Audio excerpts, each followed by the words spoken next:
سرکار نے اللہ کے قرآن میں بھی منع کیا کہ وَاعْتَصِمُوا بِحَبْلِ اللَّهِ جَمِيعًا وَلَا تَفَرَّقُوا۔ حضرت اقبال بھی کلپتے رہے، یوں تو سید بھی ہو، مرزا بھی ہو، افغان بھی ہو، تم سبھی کچھ ہو، بتاؤ تو مسلمان بھی فرقہ بندی ہے کہیں اور کہیں جاتے ہیں، کیا زمانے میں پنپنے کی یہی بات۔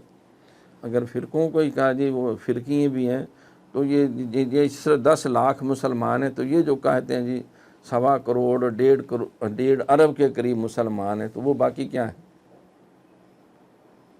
اللہ کا کلمہ، اللہ کے نبی کا کلمہ پڑھتے ہیں، اللہ تعالیٰ کی وحدانیت کو مانتے ہیں، قرآن کو مقتدا مانتے ہیں، اور وہ اسلام کو ہی اپنا دین سمجھتے ہیں۔